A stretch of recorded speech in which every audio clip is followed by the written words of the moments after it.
No dia 1º de junho, o estado de São Paulo iniciou o plano para a flexibilização da quarentena. Cada município do estado pode se classificar em até 5 etapas da reabertura gradual, dependendo da gravidade da Covid-19 na região. Outros estados, como Amazonas e Rio de Janeiro, também iniciaram planos para a reabertura da economia nos próximos dias. Mas afinal, é hora de iniciar a reabertura no Brasil, na mesma semana em que atingimos recordes de casos e mortes da Covid-19? Eu sou Vanessa Evelyn, e no episódio de hoje de Nos Rastros do Coronavírus, vamos discutir como será feita a reabertura no Brasil e se ela não foi precipitada.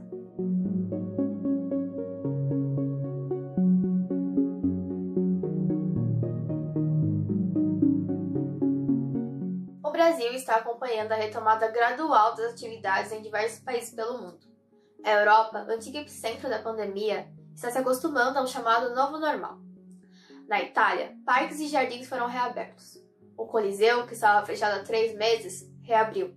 Na França e Inglaterra, as aulas começaram a voltar a funcionar. Tudo isso com as devidas medidas preventivas para evitar que uma segunda onda ocorra. Enquanto isso, o Brasil testemunha a flexibilização desses outros países e a pressão para que as autoridades brasileiras façam o mesmo só aumenta. A diferença, no entanto, é que boa parte desses países já passaram pelo pico da pandemia e estão com os números de casos em regresso das semanas, requisitos considerados fundamentais pela Organização Mundial da Saúde para que se considere a reabertura. Tais recomendações da OMS são de abril e destacam 6 critérios que os países deveriam analisar. O governo precisa garantir ter controle da transmissão, um sistema de saúde capaz de testar e isolar casos, contenção dos casos em casas de repouso, contenção dos casos importados, conscientização da população e capacidade de prevenção em ambientes como escola e trabalho. Um relatório divulgado no dia 29 de maio pela Prefeitura de São Paulo mostrou que a cidade segue apenas 2 dos 6 requisitos emitidos pela OMS. Seriam estes: capacidade de testar e isolar casos e adoção de medidas preventivas em locais de trabalho. Sobre os outros requisitos não cumpridos, a Secretaria de Saúde afirmou que tais pontos levantados pela OMS são recomendações e não determinações, e que a capital paulista trabalha com outros critérios. No entanto, o controle da transmissão do vírus, um dos critérios considerados mais importantes, ainda está longe de ser uma realidade no país. No início dessa semana, a OMS alertou que o Brasil foi o país que registrou o maior número de novos casos nos últimos 7 dias, com 151 mil novos casos. O país também liderou o número de mortes, com 6.821 novas mortes. Os Estados Unidos, país que lidera os números de casos e mortes até o momento, vieram logo em seguida, com 141 mil novos casos e 6.777 novas mortes. A taxa de contágio do coronavírus no Brasil, ainda que tenha caído nas últimas semanas, está acima do recomendado. Os últimos dados apontam que a taxa nacional média é de 1,9, ou seja, para cada 10 brasileiros com Covid-19, outras 19 pessoas vão ser infectadas. Os números apontados por especialistas para se considerar uma abertura segura é de um valor abaixo de 1.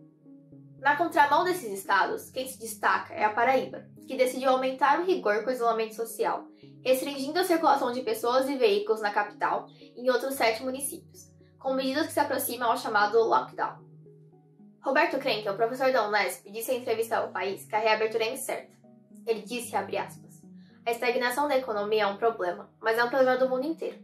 E para realizar a retomada é necessário cumprir alguns requisitos, como a taxa de contaminação menor do que 1 por 2 semanas e que o número de novos casos diários seja pequeno. Em São Paulo, a abertura da capital gerou controvérsia entre prefeitos de municípios da Grande São Paulo.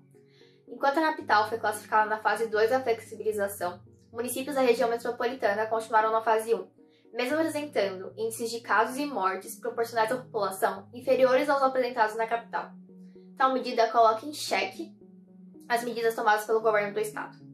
Além disso, o registro nessa semana do número recorde de mortes e casos diários coloca ainda mais pressão em cima de João Dória. É importante lembrar que mesmo em países onde a flexibilização ocorreu, seguindo os critérios recomendados pela OMS, há controvérsias e possibilidade da revogação da decisão. Um exemplo disso é Portugal, que teve que adiar em 1 semana a 3ª fase da sua flexibilização em Lisboa. Shoppings, cinemas e teatros terão que esperar para reabrir, após a cidade registrar um aumento no número de novos casos. A taxa de contágio em Portugal, quando iniciou a sua flexibilização no dia 4 de maio, era de 0,92. O pico da pandemia ainda não chegou no Brasil. Em um país onde os efeitos da Covid-19 são ignorados pelo próprio governo federal e que boa parte da população defende a volta desenfreada à normalidade, é de se esperar que a flexibilização da quarentena, mesmo ocorrendo de forma gradual, pode gerar uma explosão no número de casos e mortes da doença. A tendência é que o pior da pandemia no Brasil ainda está por vir.